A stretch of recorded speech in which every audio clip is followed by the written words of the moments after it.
everybody, welcome back to You Can't Win. This is Tom here, and I'm joined by Donald as usual. We have returning guest Ed Buck, the #1 super spreader. He's back, and we're going to be talking a little bit about talk radio, and I suppose that we should also be talking about the Andrew Gillum stuff that's been going on. So you were just telling me about the photos that were on Tariq Nasheed's Twitter page. He was sharing those. Oh yeah. That's really the place for all your Andrew Gillum needs. Yeah, I think it's a good moment to teach all young men about consent. I think that's really the upshot of all this stuff is consent. How important consent is. Look it up, will you?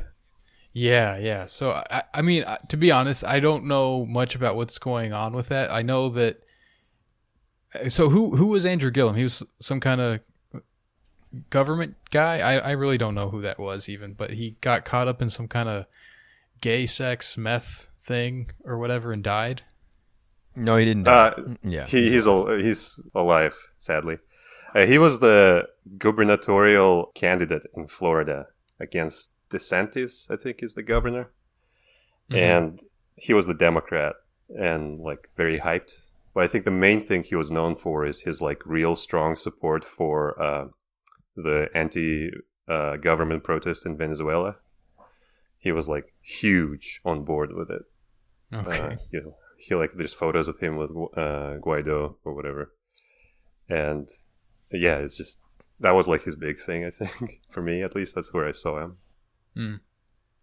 Yeah, he ran as like a populist kind of thing. Like he was supported by the Bernie wing, and he won the primary, and it was like a very tight primary, like really, conflicted. And then Bernie sort of went out on a limb for him and stuff, and then he was hyped as like this guy that might be like a great, new if a populist governor who's going on the left on things, and then he lost, and then also after he lost, he just sort of, the threads started showing kind of thing. Everything started. He just, everyone was like, "Uh-oh." Yeah, he took a little R&R, I guess. Yeah, and then, and he, happily married with kids and all that, and then it turned out that, I don't know. And you saw the pictures of the escorts, whatever.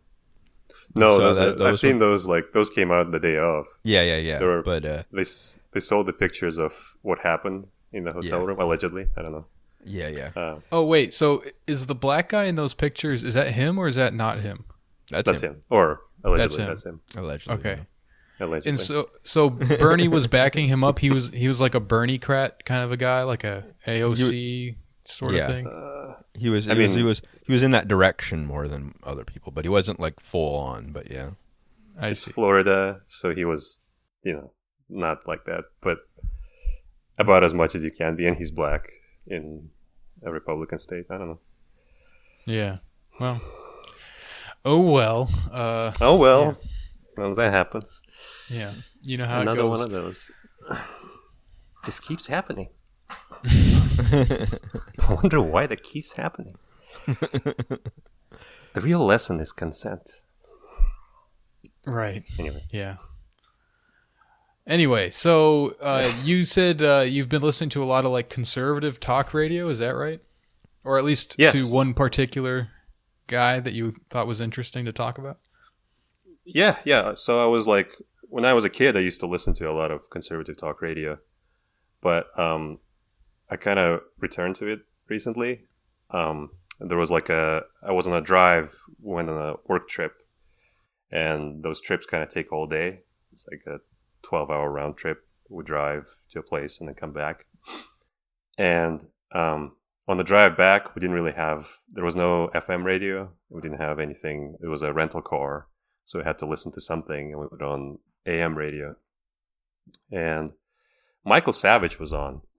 And Michael Savage was my favorite conservative talk radio guy because his show started immediately after my school ended. So I would drive home, I would listen to Savage. And he is the best of that crop of conservative talk radio guys because he's this Jewish New York guy who lives in San Francisco. And he has this it's a very different voice from Rush. Rush has this booming kind of huge voice, and Savage has a kind of a smaller presence. And he is good because he's like the rebel of them all. He kind of hates them all. He hates like Hannity. He has like all these nicknames for Hannity, for Rush, for Alex Jones, and for Glenn Beck. Like all of those guys. He just he has like this acidic kind of personality. And hearing him on the drive back, and this was like at night, at sundown, driving through like East Texas, and it was just like heavy static, and there was like fading in of AM music, AM radio, like mariachi music, and it was like being in hell. And this like man, which I imagine like being in hell would be like this, and it was like this man just yelling about, I think it was Robert Mueller being possibly gay, and it was just good. Like it was just kind of all the memories came rushing back of the siege years, of the Obama years, because he was one of the people that like went insane whenever Obama did anything. Yeah. I remember listening to a clip of him talking about how the Holocaust wouldn't have happened if all the Jews in Europe had guns and stuff like that. And that kind of stuff is strong. Yeah, I know what you mean. Like he's a little bit more unhinged. Like he's almost kind of like Alex Jones level of energy. But he's actually, more focused on like the like DC politics and that whole beat. Yeah, so he does this thing. I think he's like a ethno botanist by training. Like he went to Fiji and he did like research on different strains of like plants and how they were used in indigenous medicine.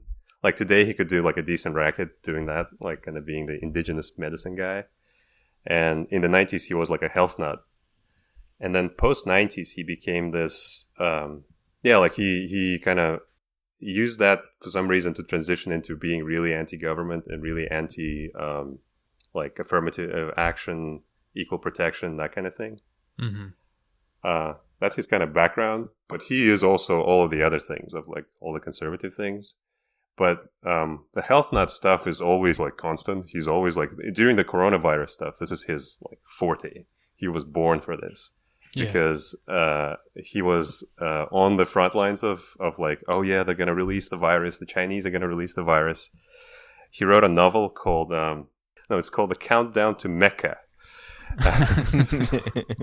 which you might be interested in. But it's basically the Chinese, I think, like down a plane over the Caspian Sea and release like weaponized Ebola and infect the whole world, infect America with it. This was in 2015. He kind of released this. Wow. He's a prophet of our time. Yeah, really. But the thing that he like really is really into all the coronavirus updates from a while back, because Trump wasn't really taking it seriously. A lot of other people weren't really taking it seriously, and he went like ballistic on it because like it's the selling out of all the Americans. We are being lied by the Chinese, Yeah. Is he in on like the Event 201 stuff? Are you familiar with that? No, I don't know what that is. So Event 201 is a simulated event, right? Like I think Bill Gates, the Bill Gates Foundation, and John Hopkins, and probably some other people, maybe even the World Health Organization, they kind of ran this simulation to see. Oh yeah, I've seen that. I've seen was this like in the news recently? It may have been in the news. It's been in the Reddit 4chan news. If you know Oh, the real news. Yeah, not the fake news. Yeah. So it basically, people are saying like it perfectly predicts what's happening now. Like of course it's it's obvious that they planned this whole thing, and I mean, it's slightly different, and it doesn't make any sense that they would like do this publicly and tell us about it and then like have it happen months later and stuff. But yeah, I don't know. Yeah. That seems to be a big conspiracy nut thing right now. I think I saw this on Twitter. I think the New York Times reported on this recently. They like found the Reddit thread or whatever, which is a lot of like reportages. Like you go on Reddit, you find like the crazy guys, and you follow up on that. But yeah, I think they found it. They found the like simulation report, the PDF, and they posted it on the Times website. And yeah, like that's. I think the simulation, the one I saw was flu. It wasn't, it wasn't SARS or whatever. But it was like the same like level of devastation or whatever, and everything comes to a halt. We have to quarantine everyone. Right, FEMA camps, all the good stuff. Yeah, all that stuff. Which I always like the FEMA stuff because it'd be funny if actually it happened, and like because like every like measure of regulation is controlled by state governments until the governor says, "Oh yeah, you gotta stay home." The federal government can't really do anything; like they can't force you to. It'd be funny if they actually tried to weaponize their FEMA power or what. Yeah, I mean, if they like declared martial law and really tried to keep everyone inside, like made it illegal to leave your house or something like that, I just don't see that happening. Like I really don't know how they'd be able to do that. They actually have so far in Ontario, I saw that they just passed a like ordinance or law or something that said they're actually enforcing social distancing by like fines and stuff. Like they can if you can get hit by the police can stop you if you try to if you're like in a crowd or something like that. So and they actually the premier like there was like a lineup for Animal Crossing. Like you had to get it that day kind of thing. And the premier like flipped out and was like, we're going to stop this. We're going to stop people like congregating and all that kind of thing. I think in Canada, number one, the gun controls are probably a bit tighter. So, and then number two, we're more passive. So that's why we would give up our liberty like that. So, yeah. Yeah, Savage was big on like people giving up their liberty. I listened to the Friday's episode, to figure out like how he's taking this, and he was just losing it at like because it wasn't Trump that did it, because it was governors. So it was Cuomo and Newsom who did the like enforcing social distancing. Yeah, so which is a smart move on Trump's part. Yeah, like politically, politically. Yeah, I'm not sure if it was a smart move, but no. Yeah, politically, it's very smart. Yeah, whenever we run that election in November, that'll be really with 5% dead, which I guess is like 20% of the voters dead. Will be they'll just flip a coin, Yeah, I mean, like they're doing now. Yeah, exactly. Yep. The Bilderbergs will flip a coin. Yeah. The thing that actually I was like looking for Savage clips for the clips of Michael Savage, and the YouTube channel that collects the clips, his avatar was the Strasser flag. Oh, nice. And his username was Lone Capital. All right.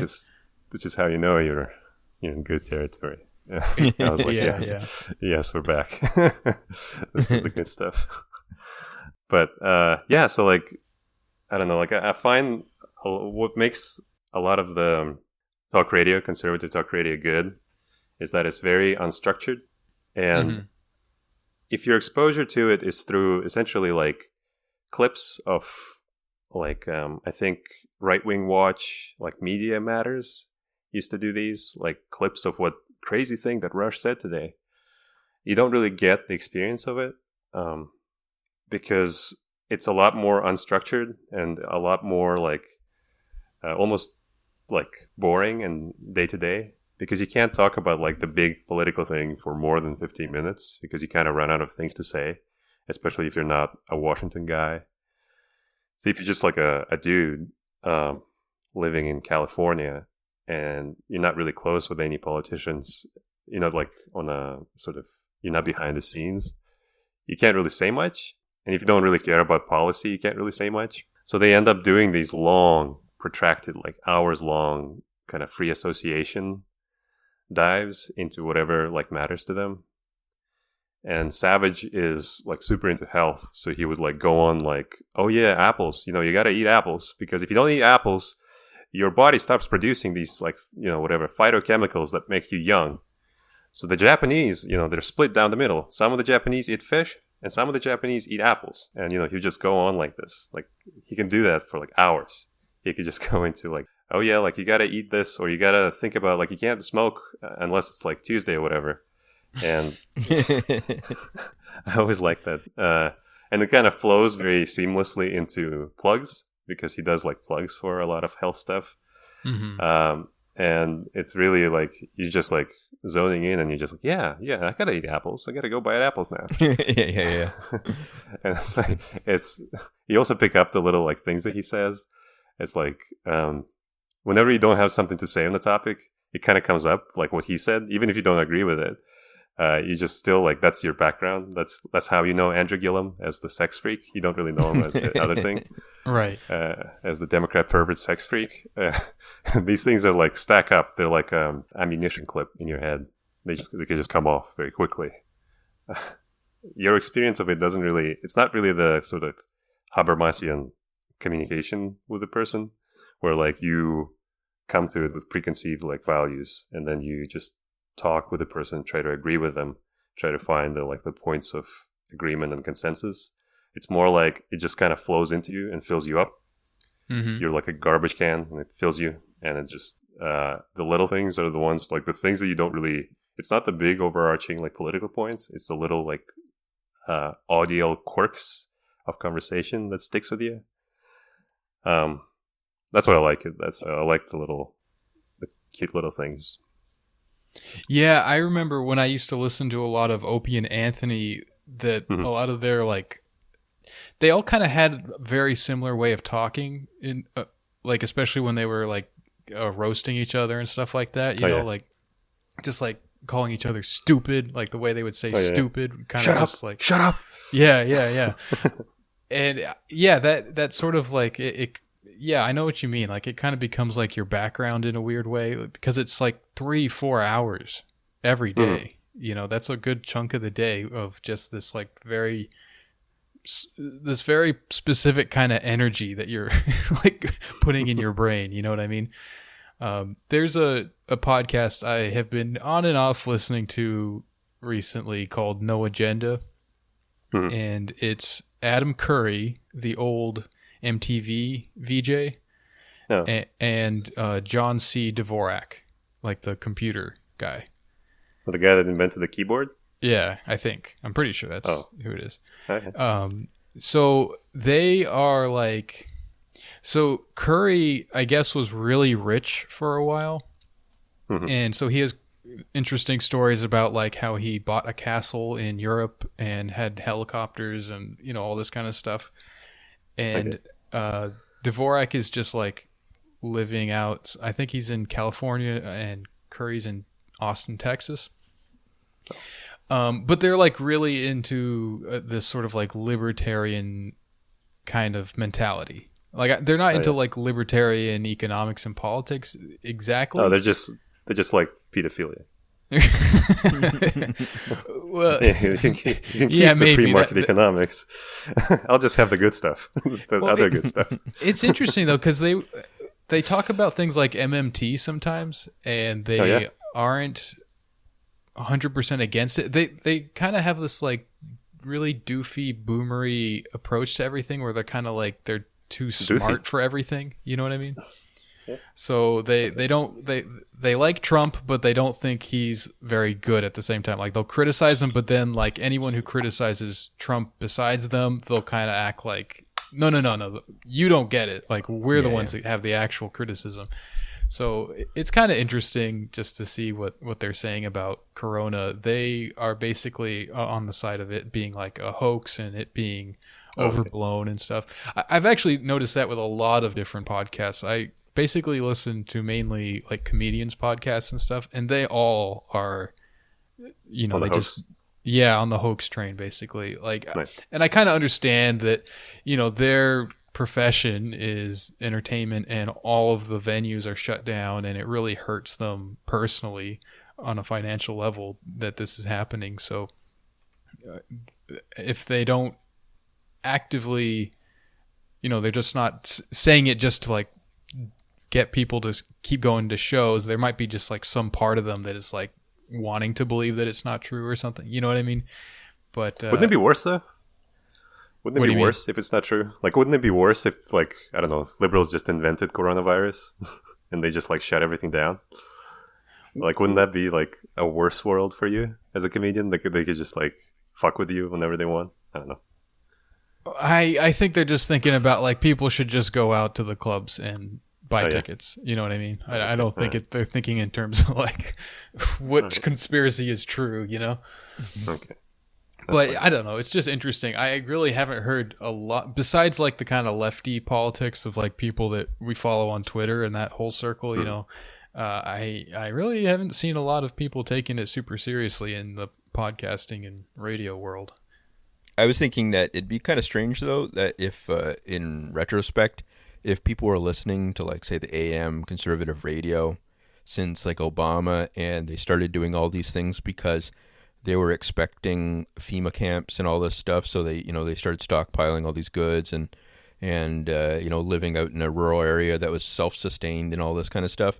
And then that was like the basis of like the new civilization because they were the ones that were actually prepared for everything. And like their views of like random right-wing stuff didn't even like really matter at the end of the day because and then some Democrat comes in and the Democrats like, oh, handling things badly and the cities are just collapsing and stuff, and these people are like, yeah, we stockpiled military rations for years, so we're good. Have fun, cities. Like you laughed at us before, but now we're on top now. So yeah. Yeah.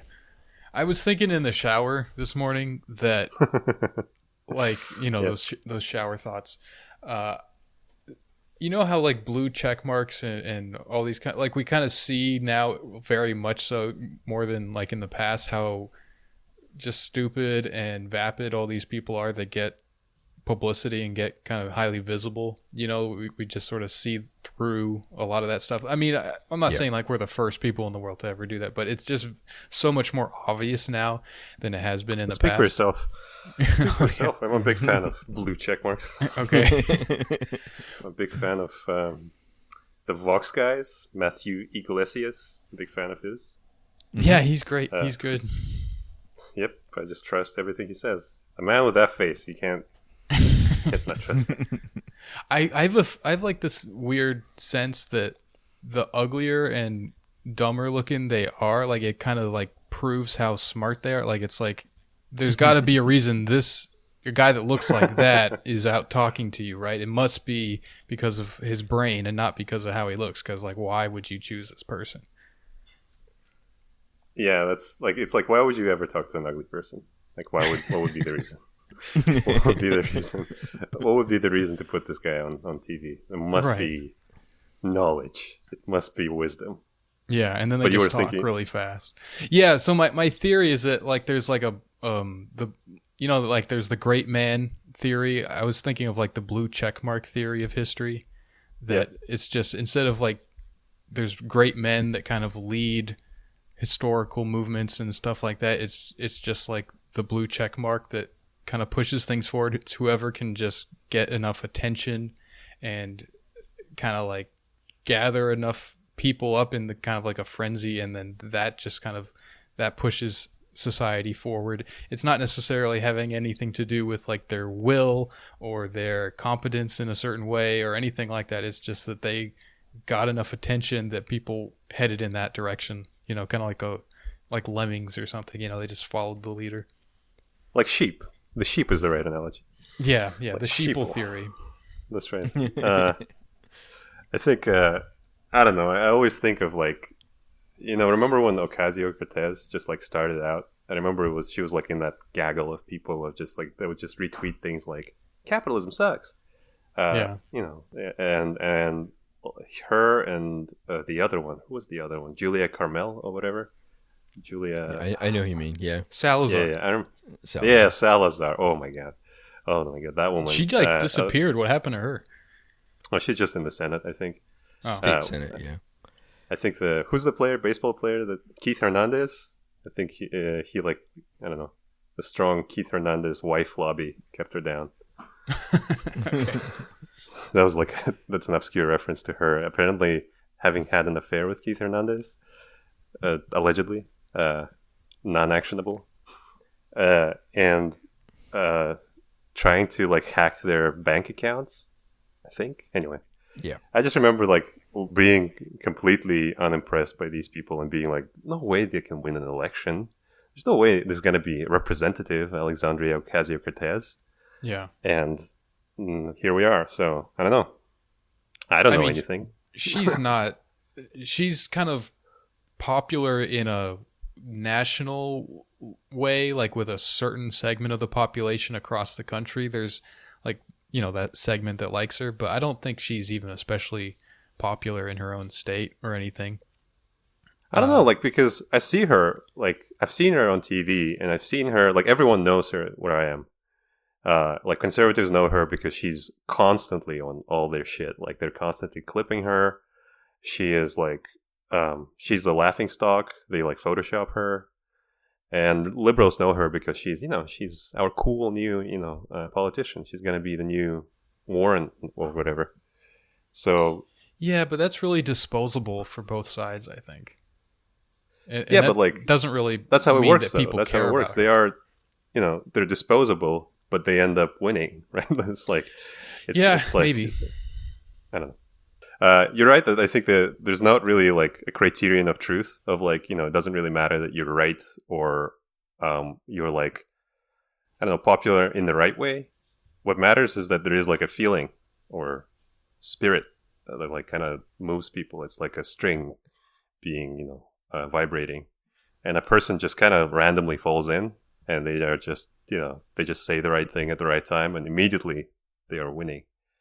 But it's not really them, right? It doesn't really matter what they stand for, or it doesn't matter if they're sincere. It doesn't matter anything. Nothing matters. Like as long as you are just like randomly and disposably in the right place. I don't know. I also feel like AOC is like she's like 30 years old or something, and it's like. I think she would be perfectly fine as just sort of a backbencher, kind of, like working her way up, learning stuff, whatever. And even in Congress, because compared to most of the other people in there, it's not like, it's not like she's a big step down from anyone else, kind of thing. But it's also probably a good sign that it reinforces my ageism on this kind of stuff. Like where I'm like, maybe there is a reason why you don't want like a 30-year-old in charge of like the banks or whatever. You know what I mean? Like, I don't know. It's, like just reverse libertarianism. I don't know. So yeah, exactly. But I don't know. There's 30-year-olds that might be able to do a good job. Like I think she in particular is. She's just not I just don't think she's a very competent person, basically. You don't like a woman in charge. You don't like a woman, a strong woman, speaking her mind. Yeah. You like that? No. I think she'd be fine for like helping out kind of thing. Like with everything else. Like I think that she'd be fine as like one of the other 435 people kind of thing in Congress or like the House. But it's just in a rational side. It's just that like. In this particular thing, she's like going up against people who are like, Chuck Schumer or something. You know what I mean? Like just total schlub kind of people. So I don't know. I understand why she gets a bit more attention then because she just sounds more like young people. So yeah, wouldn't it be so funny if she was the one selling off stock, like after hearing about. Whatever the intelligence committee hearing. yeah, that would be good. And she was the one like selling 5 million of her, I don't know, of her stock in like all the businesses and buying Purell stock. That'd just be fantastic. Wouldn't that be a great day to be on Twitter? Yeah. Because the guys would not surprise me, to be honest. No, and it would be great. Like it would be like it's like when Warren like accepted Super PAC money. It's just like, yeah, that's exactly what everyone knew, and it happened. Yeah. But it would be that times like make it a thermonuclear like charge. Sure. I mean, I I would like nothing more. Like I would just love that. Yeah. I wonder what Bernie's deep dark secret is, you know? All those people have something. There's got to be something. Like, I wonder what he did. He might be Jewish. I don't know. It's just that. I'm not, They're like, all right, sure. fine, whatever. You get it. I'm not, Yeah. We'll I'm not sure, but there's a chance that he is Jewish. Yeah.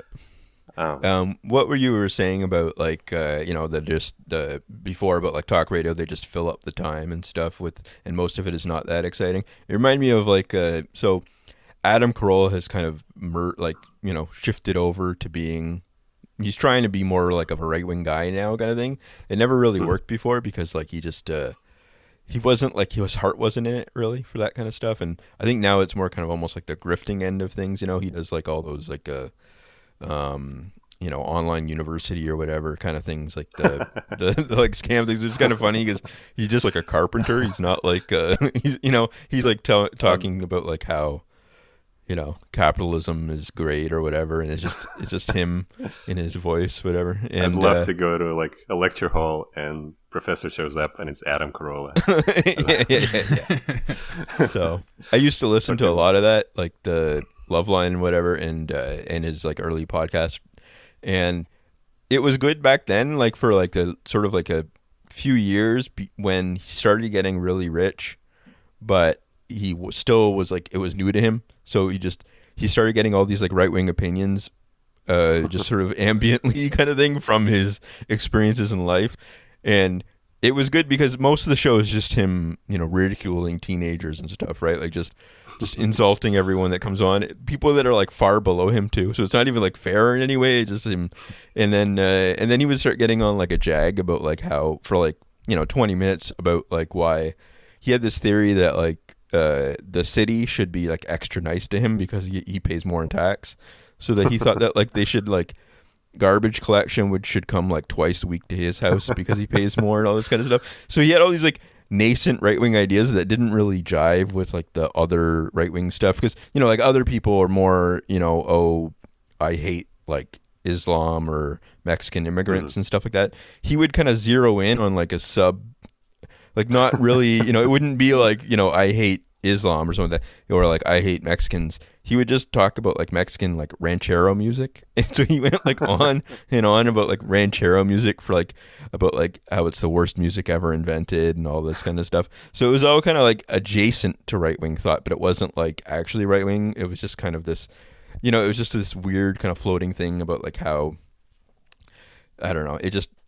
And and then so it kind of informed the conversations he had because he had all these like weird prejudices about all these different things, like like a lot of it was misogynistic, but like in a very like funny way. Like I always like one of the best bits that he always had was whenever a young woman would call. Or like like he we get into this mode where he just decided that the young women calling didn't know anything about history, so that he would get them to. Was he wrong? He was never wrong actually, but this is so he would say name one plane that was used in World War II on either side, right? And he would like get into his mind, right, that this is what's going to happen, and it's like it's not like an edited show really, right? So it's just like this is what happened in the it's not like he was making it up and then editing it together or whatever. So he would run through the calls, like he'd have like the list of calls, right? He would go, okay, he's like caller, and a woman would answer, and then he'd be like, okay, name one plane, and then they wouldn't be able to do it, and he just went through the whole list, and then like the last person would be like a guy. He would like pick a guy, and it was like a 17-year-old guy or something, and he's like, okay, name a plane. And they were like, on what side? And they're like, no, either side. Just tell me a plane. And they'd be like, okay, so Spitfire, Junker, whatever. Just kind of like they just start listing them. And I always thought that was so funny because it's like he was like totally vindicated whenever he did that. I don't know. No, that's great. On O&A, they would do this. Like Patrice would do this also. Like he would just like get like a guy and a woman. On his show, he would do that too. Like he would get like a guy and a woman and ask them questions, and the guy would know the answers and the woman wouldn't. I like that. Yeah. He also had like this whole thing about like trade workers would call in, and so he was like a licensed carpenter or whatever, something like that. And before he got into radio, and people would call in and be like, "Oh, I'm a carpenter," or whatever, and he would ask them like the most basic questions about carpentry, like just like how high does a door hang and all this kind of stuff, and on a standard frame or whatever, and just anything like that, and they would never know, like whatever, like they would just never, or like once in a while they would, and then he'd be like, "Okay, that's not bad," kind of thing or something. But Okay. Yeah. He had a show. He had a TV show called To Catch a Contractor. Oh, really? Yeah, and it was I That's think great. MTV or VH1, one of those, and it was like a reality show where he would like go to a place that got like fucked over by a bad contractor, Yeah. and he and another guy would be like fixing the things and bringing the guy in, like the guy, the one that fucked up. They'd be like shaming him. Hey, look at this door. Look at how this this hangs. It's like it's complete. It's creaking all the time. You got to fix it.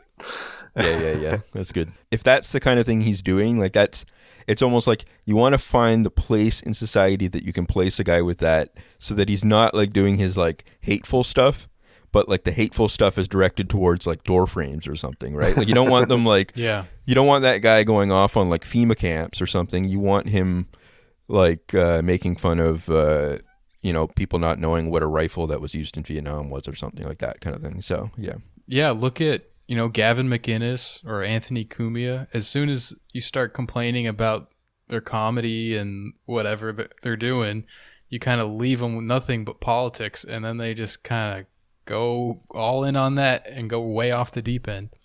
Yeah. Although Anthony Cumia was always a little bit like, I don't know, he even started down that road while he was on Opie and Anthony, so I think that was kind of inevitable, you but- started? He was all the way in. Like when Obama got elected, he went thermonuclear. Yeah, I listened to those shows. He and was it Nick DePaula? You're They right. were shocking. You listen to that stuff. It's way worse, I think, than conservative talk radio. Yeah, honestly, yeah. I've been watching some old Tough Crowds shows, and that Oh, yeah? was on in like 2003 and 2004. Oh yeah. And it's really interesting just to see the way people were talking about things back then. It's just About gay people? Is that a thing? that comes up sometimes, but what's really interesting is a lot of the same sort of culture war topics come up. Like, there was one time when Patrice went down to an Iraq War protest, and he was just like interviewing random protesters, and there was a girl who was protesting for sex workers, something Oh, or damn. other. Something about sex workers, and I was like, wow, that seems like such a 2020 2019 Twitter thing, but there it was in 2003 on the street In the wild. in the wild, yeah. I mean, a lot of it is obviously around like the Iraq War and 9/11, and so the anti-Muslim stuff is, it's pretty much what I remember that time being like. But it's more the things that don't have like that like iconic kind of feel to it that seem really interesting to just see what people were saying, because people were a little bit more candid about stuff like race and LGBT or gender stuff. Yeah, But candid is a word for it. well, I mean, it's really not that different from how people talk about it on like podcasts and stuff. It's just not how you would talk about it on Comedy Central today. You know what I mean? Yeah. No, I like that. I'm not like shooting it down. It's good. They should be talking about this, like, because that's how they think. Yeah, I agree. I really don't think it's such a big deal, but it's just interesting to see that like a lot of the things that people are doing now that seem so novel is like really not even that novel. I don't know. Yeah, I think like the PC stuff was like completely dominating the airwaves since the 90s. Like the anti-PC, pro-PC kind of like those discussions. Yeah. They're like stagnant. They're like, it's the same things that they were saying in like mid-90s. It's the same things that both sides are saying in 2000s. They're still saying the same things on Twitter today. Yeah, it feels like that stuff's kind of peaked or something, and we're kind of like getting over the hump or something. Oh, I don't think so. Like, I mean, like it's a New York Times. Like, I mean, for Michael Savage, he's still saying like PC culture. today, like yesterday. So like it's being like it's like a pandemic. It's a topical. It's like, or endemic. It's like it's like being like reintroduced into the system. So like Brett Stevens or whatever published a thing about Woody Allen, and it says like cancel culture, and that's being like recycled. So like whatever boomer that still reads like New York Times and like eagerly opens it to Brett Stevens' opinion column, he's gonna be like, oh, what's cancel culture? And he's gonna tell that to his kids, and you know, like it's just gonna be like there forever. Like if the internet doesn't end, I think people will be discussing in some form this like censorship, online censorship forever. Like it will never end. Yeah, you might be right about that. And in the same terms, like it's exactly the same. There's like I watched a Jimmy Norton clip from ONA, him like complaining about feminists, about, I think it was like Eat, Pray, Love. Mm-hmm. And a feminist calls in and they have like an argument, and it sounds like an argument you would have today. It's just like, well, I think women, like whenever women are having fun, whenever they're expressing themselves, that's good. That should be on TV all the time. And he's like, it's just PC culture, whatever. Like that's the same. The arguments are the same. The positions being taken are the same. Yeah, it's amazing. Like, people don't get bored of it, Oh, you don't get bored because you get paid for it. I think that's another thing. That's my position. Is like, why would you like talk about something if you don't get paid for it? Like if I've kind of like, I lost a lot of interest I used to have, because I'm like, unless you can make a grift out of it, unless you're able to kind of get paid for it, it's like a mental illness. It's like a monomania. Unless you're able to kind of sustain yourself or to have like some sort of rewards coming to you in any like reasonable way, like why care? It's more like, especially if it's something so small as like something someone said on Twitter. Right. Yeah. But it's not working very well. Just wanted to plug the Patreon real quick. You guys should subscribe for a second episode every week. That's right.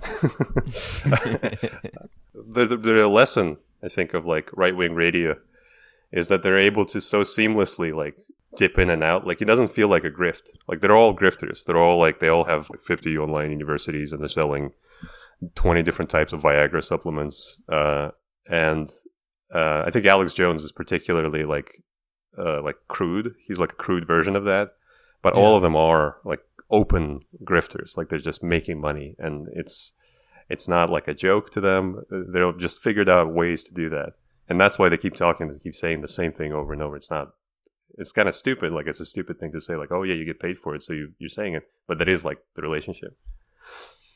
Yeah, I guess that's right. I just realized, I wonder what is going to happen to Jordan Peterson over in Russia with all this corona stuff going around. You don't think he's dead?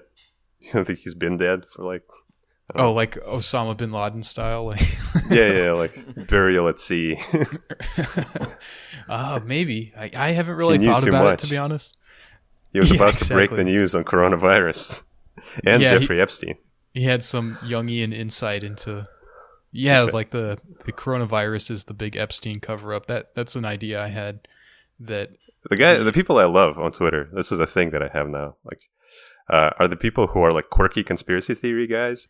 Mm-hmm. And it was like Epstein, all hands on deck Epstein for 4 months, and all of that's gone. I guess no one cares about Little St. James anymore, and they just tweet about coronavirus now. It's just like they were like so certain that this is the key. This is the thing that unlocks it. Finally, we are so close to the global pedophile conspiracy. And, I had really mixed feelings about that, because on the one hand, I was like kind of happy that all right, so this is becoming a acceptable topic of conversation. This is something that people are like allowed to talk about now in the open and not be considered crazy. And then it quickly kind of spun itself into like the meme territory, where it's just like, okay, people are now way too into this to the point where they're just gonna kind of burn out on it. And you say it lasted 4 months. It felt to me more like 1 month. No, it was a long time. That's the thing, is that like our lives are swimming down the drain, but like it was everywhere for months. It was like on Fox News every day they would talk about it. Anyway. Yeah, I mean, I guess time is shrinking right now, so. Yeah, like. All right, so should we get to the questions. Does that sound good, Sure. you guys? Yeah, sure. Okay. All right. This will be a good one for you, Mr. Ed Buck. What are some of your favorite movies? I had to do this, like, because at work they were like, "Well, we're all closed in now, so let's all solicit our top 2, and we'll put it in a Google Doc." And I had like an autistic moment where I was like, "Oh, hold on, this has to be me," and then I just kind of figured out, "Oh no, this is stupid." And I went to my, like, I have a logging. It's not Letterboxd. It's the one that was before Letterboxd. It's called Critiker, and I just picked the 2 off the top. Because I was like, "Oh, hold on, this might be too dark, and this might be too, I don't really have like a top movie. I kind of lost interest in like criticism. I now believe that there's like a Sartrean thesis about consciousness, that like the reflexive consciousness is not consciousness, or it's not the same as the one that actually like observes the world. And I think like whenever you reflect on your, like, having watched a movie or read a book, you're not really like recovering anything. You're producing a new thing. Like it's like you're kind of like composing a new like object, as opposed to like having kind of a good recollection of things. So I'm I don't know, Die Hard 1, Die Hard 2. Okay.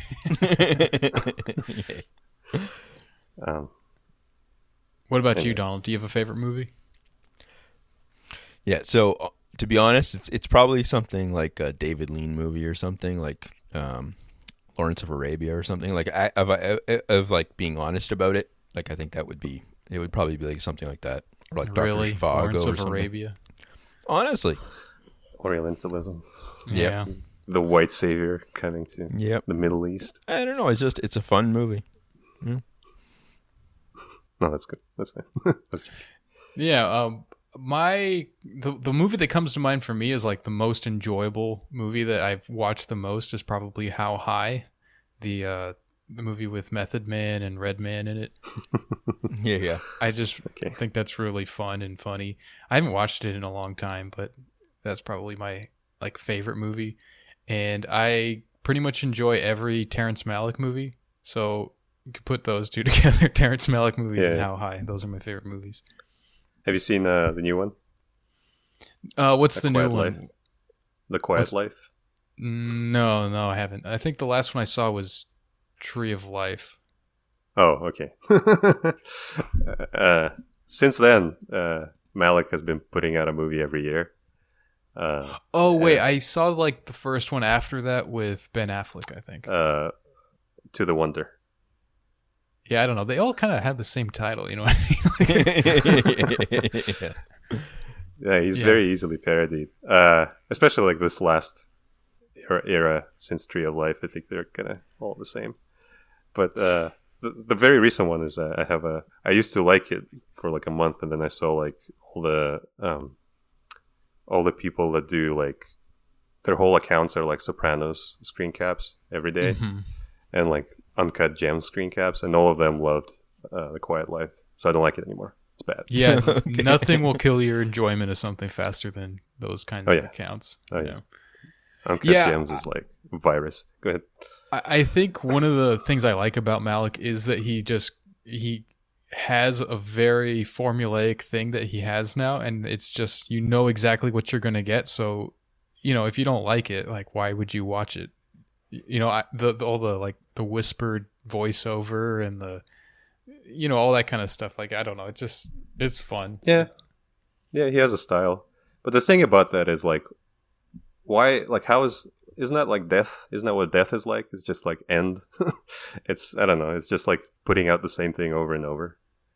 Yeah, I think he should try something different a little bit. Yeah, for sure. Like for his sake. Come on, Terrence. Try a buddy comedy with Ben Affleck. Ben Affleck was into The Wonder. I think he should do a Drew Carey movie and let Drew Carey write it. Drew Carey writes it and then he directs it. Starring Colin Quinn. Yeah. Oh yeah, Colin Quinn would be great in that. Yeah. Oh, yeah. Yeah. All right. We never got an update on Don's burgeoning weed habit. Is that edible still just sitting in his room? Does he take it out at night and ponder the mysteries contained therein? Can we get a live ep where he eats it and then goes to mass or confession? Will our brother Khalid Sheikh Mohammed ever make it out of Guantanamo Bay? All this and more next week. Yeah, no, I haven't tried it yet. I haven't gone for it. It hasn't been a priority for me. I don't know. It's one of those things where it's like most things, I get excited about it for like a week and then I forget about it and then move on. And I don't know. It didn't seem like a good idea to try change my mental state a bit during a global health crisis. I don't know. I was like, maybe because if it goes in a bad direction, then it seems like it would be very bad at this point. So I don't know. I'm gonna maybe wait until there's a vaccine out or something. So a vaccine for weed or a vaccine for corona? Yeah, both. Yeah. Is it brownie? What kind of thing is it? It's pills. Yeah. Okay. All right. I thought it was like being like completely eaten up by mold. No. Yeah. Completely green. Then you would really feel something. Yeah. Yeah. Makes it stronger. All right, Donald. This one seems like it's going to be for you. So one thing I've been thinking about is the Lincoln Electric Company. Founder was a Georgist. Is that Georgist or Georgist? Georgist, anyway, yeah. Georgist, who set up a trust that pays all employees a dividend based on a % of profit, which it has 80-plus year streak on. Last payout was $33K. Considering profit as stolen wages, is making the setup mandatory a leftist or Marxist or whatever option for a reformist or an entrepreneur that has an idea but is skeptical of starting a co-op, i.e. has a clear vision and doesn't want to concede power? Basically thinking of a biz that requires additional labor so I don't have to work 7 days a week, but don't know enough people to run a co-op. Yeah, I don't know. That the institutional side of it seems pretty secondary if you've got a goodwill in that matter kind of thing. I mean, if you can create a business and then make a lot of money and then give it to think people and causes that you think either helped you along the way or you know what I mean? Like, you're probably not the problem in that thing. I do think like the institutional side of those things matters a lot, but it's one of those things where I think goodwill probably goes pretty far with a lot of that stuff. Like, it's not like, I don't think you can design a particular institution saying that, like, say, worker co-ops are going to be better in general, whatever. It's more like a culture of it. Because, like, you can find so many examples of co-ops that went haywire and all that. And the other thing is that, like, you know, I do think there's something there about, like, sort of almost like an auteur theory of capitalism or something there. I understand what he's saying, but he wants to be able to, like, take total control, but of, like, a business. But I don't know if that's where the future is on that kind of stuff. I don't really know if we're going to let people sort of go off and be founders and all that all the time in the future. I feel like probably that's going to change in some ways where people have more responsibility to stakeholders and that. But I don't know if, I feel like in most cases, the problem's in the other direction. It's people who have very little goodwill towards their stakeholders that are going to be, have to be kind of hammered into place. You know, it's not like, I don't know. I think, yeah. And not only that, but a lot of things can kind of start off with good institutional sort of, or like, you know, goodwill and good thinking kind of thing. And then the experiences that happen after that lead them to, you know, like there's so many things in the States or around the world where nonprofits have these huge foundations and all that. And then they sort of use that and become just hedge funds or whatever for, you know, private equity for like, you know, it's almost like the mission is secondary then, and they're just like a little capital unit kind of thing. So I don't know. So that's what I would say with that. And the other thing is I would say is that Georgism is funny. I've seen people online, like in their Twitter profiles and stuff, saying that like they're Georgists now and all these other things. It's like now, and you see like Proudhonists and all this stuff. It's like you're seeing like 19th century theories. You know, it's kind of funny, I guess, because like there's lots of Marxists too, but like you see all these like people with the little petty theories, you know, And you also see it with like, I don't know. That's one of my grievances against people like, that social ecology guy, that Murray Bookchin, stuff like that. There's just, there's all these like people who I think are basically just cranks that have whole online followings now. I don't know. It's pretty funny, but yeah. I remember one institution that was into nailing people into place. The Roman Empire. And that worked out pretty good for a while. Yeah. Yeah, that was pretty. Well, thanks for saying Roman Empire instead of. I don't know. I thought you might have taken that a different direction, but yeah. So. Yeah, like you're not a fan of the Kurdish Bookchinism of the. No, I don't know. I don't think that. Yeah. Well, the Kurdish part of it is pretty funny that it became, and I think it was like some chain of thing where it was like David Harvey praised him in a book or something, and then like so people started, it was like a worked backwards through it kind of thing, and then there's that whole democratic confederalism kind of stuff. But Bookchin himself is pretty funny because he changes his minds on things like every few years. Like he said he was like an anarchist for a while, and then he kind of shifted a bit to saying that he was a libertarian municipalist, which I don't know. I feel like stuff like that, whenever someone's like something like that, it's never gonna enter the bloodstream of like real life, other than like kind of small experiments and stuff. Like no, like you're not gonna see someone like Trump one day being like, I'm a libertarian municipalist or something. Like it's just not like ever gonna become a real theory down the road kind of thing. I don't know. So it's not like what democratic socialism was. It's just like a pet idea of Michael Carrington or whatever. Well, I mean, democratic socialism. I mean, yeah, in the way that they, at least that like was like a real like social democracy and all that, like I don't know, like it was like a real thing in Europe and whatever kind of thing, at least. I mean, isn't that what democratic socialism basically is, at least in the America? Like that's what Bernie's about, right? Yeah. It's kind of the guy it's carrying completely that flag. different. Go to dsa.org and figure out. It's actually dsausa.org, which I always right. I remember because the Democratic Socialists of America, USA, which is, you can't double up America. It's already bad enough you have it in there once. Like, you know what I mean? Like, I don't know. It's like ATM machine or whatever. Yeah. I feel like all those little boutique ideologies are kind of like, the whole 72 genders type thing. They're kind of like all those little genders. They kind of work together as like this horde of, this is leftist thought. They all kind of occupy a place in that ecosystem, and they work as a collective, but it's not like anyone's really going to take it seriously if you have like that one particular concept or whatever. I think it's like the Wikipedia effect. Yeah. Mm-hmm. A lot of these things exist because there's a Wikipedia page about them. Like that's the only reason. And the only reason there is a Wikipedia page is because there's a list called List of All Ideologies or All Socialist Ideologies. And then there's like, democratic municipalism.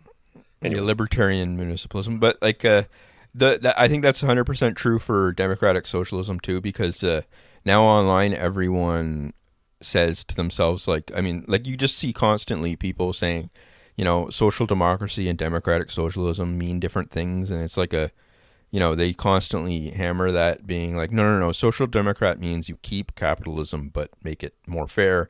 And democratic socialist means you get rid of capitalism, but it's like more democratic and stuff. I think that's funny because that's totally an American English thing. It doesn't make sense in any other country. Like if you're in France, the Socialist Party is social democratic and democratic socialist. Like, if you can't be a member of the Socialist Party in France and then say, yeah, we're not socialist, we don't consider ourselves socialist. Like it doesn't make sense at like a basic logical level. Like it's not like, or like say, the Social Democrats in Germany, they're called the Social Democrats, they consider themselves socialist. It's like it's completely a Wikipedia list thing where someone looks it up and then says, that distinction doesn't exist, anywhere else. Especially because the thing with the infusion of all these new people in the Bernie-crat kind of stuff is that those people that were like making those distinctions are totally swamped now by like Facebook memes that are like, FDR was a socialist, do you oppose him? You know what I mean? Like the people that are like ideologues are probably like 2% of the movement now. And then all the people who are like libraries are socialist, those people are the most, those people outnumber the Democrat DSA people like 100 to 1 or something, right? So yeah. Yeah, like the thing that like annoys me and has been annoying me for a long time is the nuts bowl thing, like this stuff. Yeah. And it's been like eating at me forever, but it's insane because someone found it. It's a Wikipedia page. I'm pretty sure that's exactly how it works. Is that if someone Google what's the worst thing that could happen, like what's the worst ideology, and then we're like, oh, okay, this is it. And everyone who I don't like, like Nick Mullen is an asshole. Like it's just like they found this thing. But like the thing that annoys me about this, and by the way, rest in peace, Eduard Limonov, is that it's become this. Like I was reading Limonov like the other day, like just now actually. I was kind of revisiting some stuff, and I was like, his novels are like about how he like had a lot of sex in New York City when he was an immigrant. And it's just like, oh yeah, fuck you, Natsball.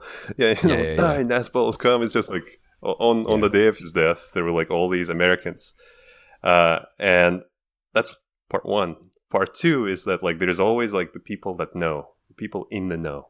Oh yeah, I knew Eduard Limonov, like, I don't know, Mark Ames. They're just like, oh yeah, he was completely different. You don't understand. This was the other thing. It wasn't fascism. And I don't like those people either. It was like a real thing, like it was like a real party, and they were like really arrested and really like sent to jail or whatever for it. It wasn't like a joke. I mean, but they didn't really do much, right? Like they didn't have a serious following. They didn't, I don't know, like they didn't go anywhere. I mean, did Bernie Sanders do much? But like, I think there was a moment in Russian history when things were very fluid. Like anything could have happened. Like in the 90s and 96.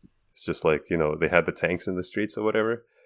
And like, Limonov himself was a kind of a dummy. Like everyone knows that. Like he was like not an ideologue or whatever. He wasn't a political philosopher or whatever. But he was kind of a very stark figure, and he could like read a speech very well. So it's funny how much he looks like Trotsky when you consider. Yeah, like he looks. I think it's intentional. I think that's the look. Oh yeah. He wants like maybe I don't know if Trotsky's the one, but he wants to look like this sort of silver fox with a little goatee. Right. He wanted, because he's dead. But I don't know. Like he was very much about the looks and about like.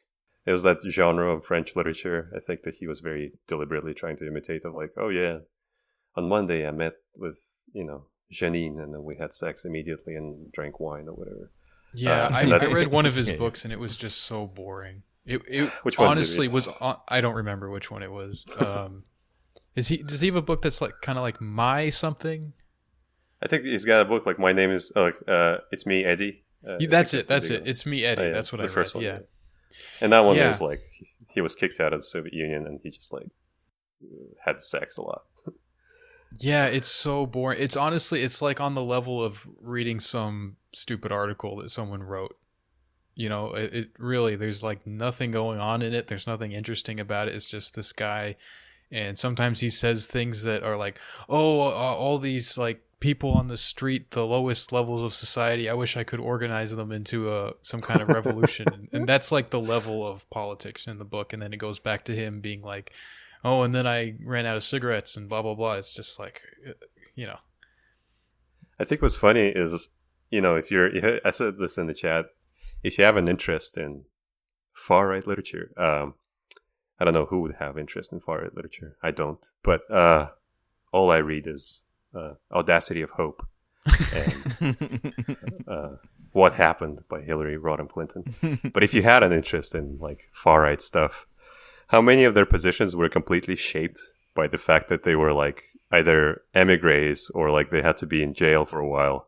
Like a lot of their like, especially in the 80s and 90s, a lot of them had to like leave the country or go to jail because they outlawed anti-Semitism. And you'd read all this stuff about like civil libertarianism of like, we have to make sure that the freedom of speech is protected in the streets. The guy like with a swastika tattoo, like let's make sure that, expression is never stifled. And another thing that they were into all the time until like essentially like 4 years ago was EU. They were really into the EU and they were really into the Eurozone because it was a way to create like a pan-European unity.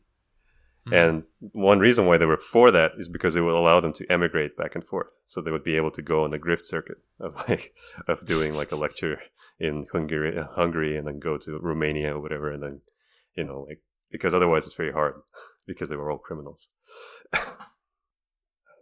But what's another funny thing is that like at the time, because they were so pro-EU, I think Jean-Marie Le Pen, the one that was Le Pen before the current one, I guess the two current ones, he used to blast like Ode to Joy because it was like this hymn of collective European being. So they would like the Beethoven, the Sixth Symphony, Ode to Joy, and it's the hymn of the EU. It's the anthem. And then Macron, when he beat Marine Le Pen, he blasted Ode to Joy, like at his victory rally. And it was just like, oh, okay. There's a great line in Gravity's Rainbow that, something along the lines of like, what's Beethoven good for? All it makes you want to do is invade Poland. Something like that. That's good. It's not Wagner, it's Beethoven. That's the sort of, I don't know, it's the pro-European kind of weird thing. Yeah, I think in the book it was Rossini kind of representing the, what does he call it? The preterite, the oppressed, the masses, and then Beethoven represents the elect, the oppressors and all that. Yeah. Okay, I think this will be a good one for you. What do you think of accelerationism, Nick Land and Deleuze? I mean, I don't know. I think that, again, like there is a grift. There's a grift of people on Twitter that are like Deleuzians, that are like serious. I don't know. I don't want to start any podcast beef, but I think it's The Other Life. I think starring with Justin Murphy. Oh, and he has a book. He has a book called Base Deleuze coming out. Yeah. I don't know. I don't really have like a strong opinion on that stuff. I used to like a lot of Nick Land, kind of adjacent philosophy. I don't think it's like. I think the hangout around it is sort of cultish. Like they're cultists, and their approach. Like accelerationism is like a weird cult for people. It's not looking very good for accelerationism, like considering what's happening right now. But I don't know. Maybe the world will accelerate more. It just seems like one of these things of like, especially when it comes as to things that actually apply to the world, is that it's always like no matter what happens, it's always accelerationism. Right. It's the way I think like a lot of Marxists are also like, no matter what happens to the economy, it's actually proving the point. Yeah. The mechanical Turk thing, right? Yeah, like or like Walter Benjamin. Yeah, or like the Michael Roberts type of like people, the ones that go like whenever the debt goes up or whenever the debt goes down, both of these things can prove that Marx was right.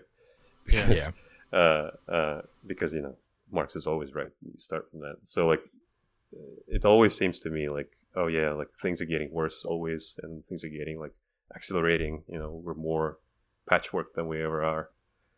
What's funny about that stuff is like the Marx is always right people, they're trying to, they have some kind of secondary goal, or they have a primary goal, and that's proving Marx right is the secondary goal. The primary goal is like, well, and therefore this politics is the correct move. With the accelerationists, I never see like anything, like it's just really about proving themselves correct. Like it's just important that, hey, I'm the smart guy in the situation, buy my book, listen to me, blah, blah, blah. And that's the end of it. So I don't know if that's better or worse, but that seems to be the case. Well, the left half of it, I think the Nick Cernicek, I don't know how to pronounce it. It's a Croatian name, I think. They are like, they were all in for Corbyn, like, or their version of whatever, the social democracy revival. Yeah. And like Mark Fisher was like all in for like sort of electoral politics. Like they're not really the sort of sit in a room, post pictures from System Shock 2 all day types. Yeah. But then, like they would get united with people like who are just like sincere, like left wingers, like people who were in the Labour Party all their life. and they would be like, yeah, like, have you read Nick Land? This is obviously true. Like, it just seems to me like they all have, whenever electoral politics happens, everyone has the same like set of like facts, more or less. Mm-hmm. But they all come to these wild conclusions, like, oh no, this is really what's happening. Like people who are supporting Bernie Sanders and they're like Marxists, and people who are just like a nurse, like in I don't know, rural Ohio or whatever. They're not like they came to the same, like they read the same things and they came to wildly different conclusions. It's just odd to me. It just took you like a degree and like 25,000 books to come to like to go and vote for a politician. I don't know. It just seems like Yeah. it just seems like, you know, like especially for like Nick Land, like supporting Trump or whatever. It just seems so like a guy could just be a trucker or whatever and he'd just be a Trump voter. But you tortured yourself in 50 different ways to arrive at this, like, oh yeah, I'm triggering the libs, but also I'm advancing the patchworkification of the world. You got any takes on this, Donald? Yeah, I don't know. Like, I've only read a little bit of Deleuze, like, and a little things around him, like that. The Nick Land stuff, I could never, like, dive into. Like, it just seemed like total strange to me, kind of thing. I don't know. The only thing I ever remembered about him was the Rizone comment someone made that was, Nick Land, isn't that what we did to the Indians? So, and I thought that was good. And then Deleuze, I don't know. It's like one of those things where it's strange because it's all about like generating concepts and like sort of like a constant flow forward of stuff kind of thing. Like, so it's odd that it gets kind of frozen online into these, you know, I don't know, like systems that people then use to, you know, feel like they're at the front of something kind of thing. I don't know. Like it's Right. it's strange that, yeah, it seems almost like the benefit of that kind of philosophy of like just constant generation and forward movement and stuff is that it would be that you can just not deal with that kind of thing. You could just kind of do your own thing and, you know, I don't know, not get stuck in these weird online ghettos kind of thing. I don't know. So, yeah. Yeah, there was a one moment in time when I thought that whole thing was going somewhere, when there was like a debate between the vitalists and the anti-vitalists and stuff, and then that didn't really do much. And at this point, I kind of feel similarly to both of you guys, and I like when these people in those circles just kind of indulge in it for what it is. Like, I like Reza Negarestani. He never really talks about anything that I don't know. He never seems to be talking about the real world. Like, it's just like almost like this like sci-fi kind of stuff. Like, he's talking about these concepts. I never have any idea what those concepts really are. But he just sort of assumes that you know what he's talking about. And it's just sort of like fun to try to get a sense of what he's talking about. I really, you know, his book Cyclonopedia is a lot of fun. But when it comes to like the Mark Fishers and all that, like, I have nothing against them at all, but it does seem to be exactly like what you were saying, that it kind of like boils down into like, why did you have to read 5,000 books to decide to vote for like to make this like obvious political move, you know? Yeah, and like related to that is that I think there's a thing in sports. If you're a sports fan, you both are, I know, like watch baseball, and if you support a team that's not very strong, you like when the big game is coming up, you know you're probably going to lose, but you kind of psych yourself up into thinking, oh, I'm going to win still. You know, like, you know, it's going to still be, you know, it's going to be one of those 1 in 1,000 events that the team wins and goes to playoffs or whatever. That's a rookie move, though. You can't do that. Like, as a Mariners fan, you can't do that. But like, I think like elections are like that. Is that like, no matter who you're supporting, like to really actually care about it in the way that like Twitter makes you care, you have to kind of go into like psychosis mode. Like, you have to like just have like completely unreasonable beliefs about like what's going to happen, how it's going to happen. Yeah. And it kind of draws people in. It's like I don't know, like one of those gyres in the sea where it just like draws everyone to the center, and it's impossible to resist almost. I think like the Bernie campaign and the Sanders campaign, like the Corbyn campaign, were like this. They were like just completely attracted into them. People that were wildly different, that had these insane ideas about the world, but still, you're just voting for a politician.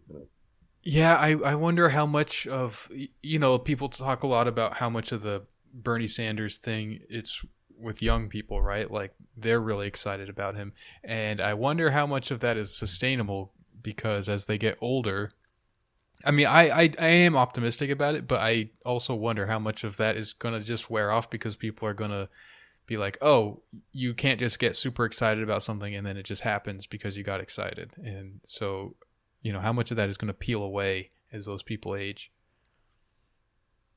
Yeah, and the thing about Bernie, right? And this is, I don't know, I said this, I think, about something else before. We're talking about in the chat about something else. But let's say you were like someone whose child got really sick, right? And the healthcare industry was just completely fucking you. It's just like completely, you have to pay millions of dollars to keep your child alive. And there's like lizards from the healthcare insurance, they're constantly at you all the time.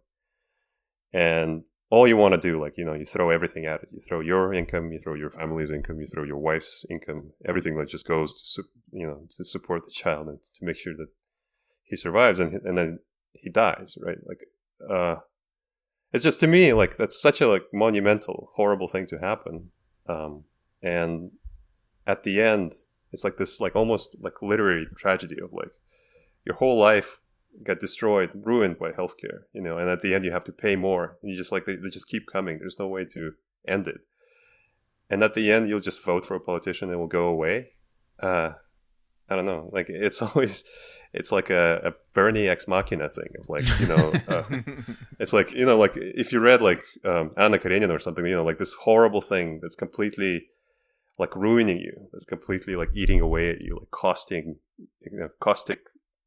acid that's just burning you, and just at the end the only resolution can be like either, I don't know, like it has to be death. Like there's no, like in 18th century German literature, 19th century Russian literature, like at the end you either die or you die symbolically. You die either like like expressly, the character dies or kills, like in a duel or something, or you die like figuratively. You lose your like essence, that vibration of the string of the world that makes you like attuned to love and like generative energies or whatever.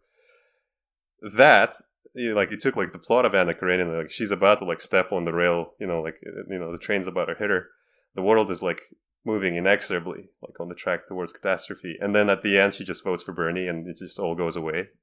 Like I don't know, like to me, I don't know, like it doesn't seem right. Like that's not really that's not really resolving the issue. For like the thing I saw for Corbyn was like this like son of a miner during the strikes, and like his father got like beaten by beaten so badly by the riot police he couldn't walk, right? And he's just like, oh yeah, and then I just like I'm gonna vote for Corbyn. That's it. I remember they did it to me. The politicians that are in charge right now, yeah. And like I know they did it. They very directly did it. They cheered for it. They laughed, as my father like was made into like a cripple, and oh, I'll just vote for Corbyn. Yeah, and not only that, yeah, and not only that, but I also feel like, to kind of combine the two things is that, someone voting for, like, say someone that lives in Vermont that has problems getting healthcare or whatever, stuff like that, like, there's theoretically someone that has been voting for Bernie since like 1983 or something, right? Or 1985 or something, or even for Congress since 1990 or whatever.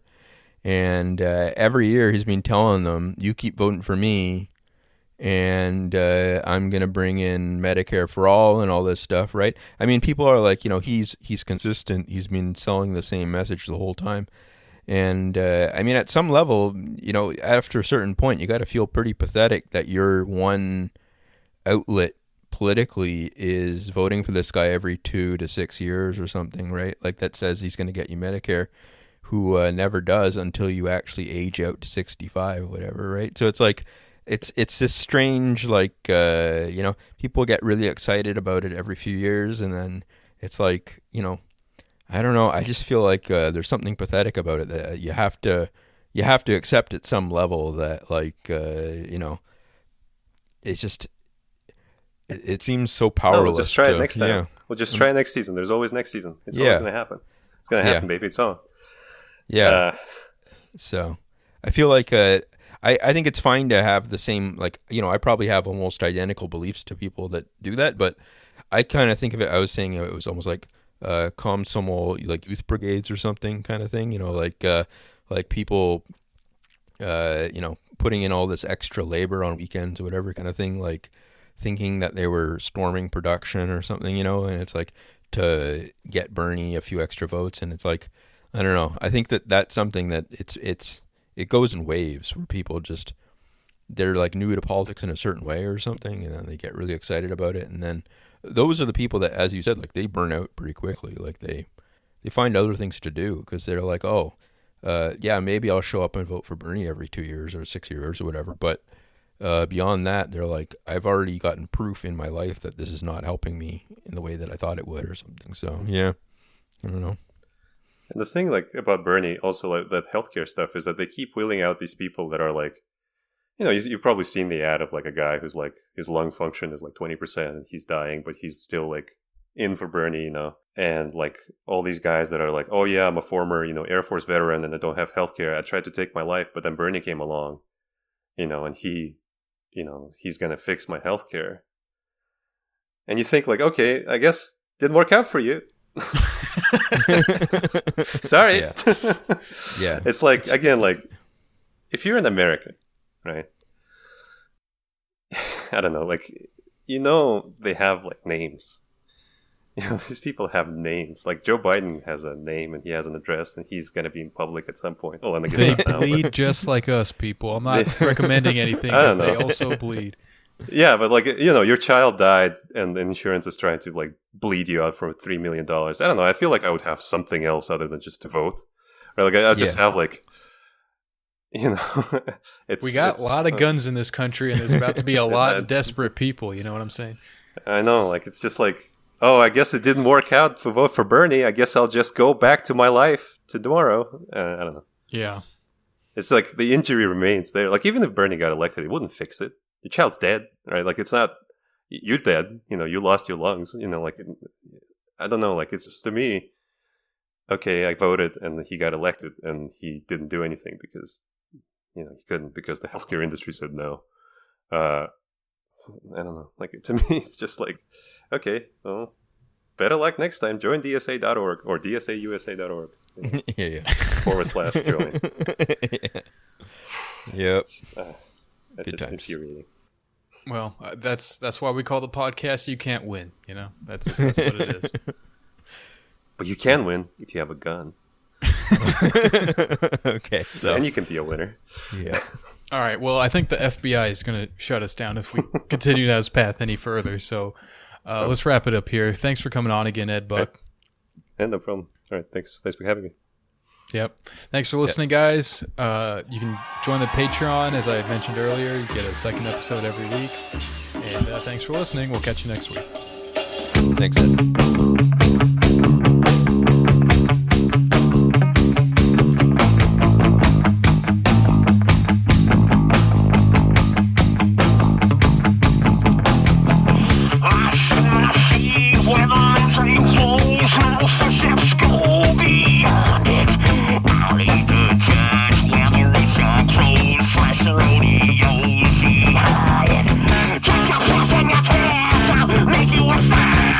Making the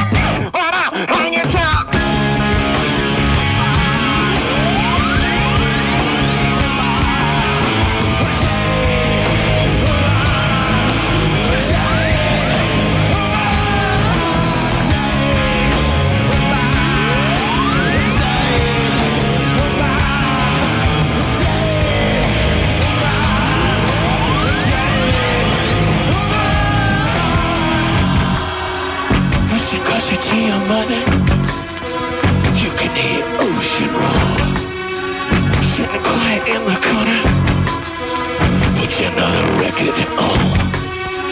God hates you, call it sunny. Got to teach with your VCR. Watch another action movie and dream of me.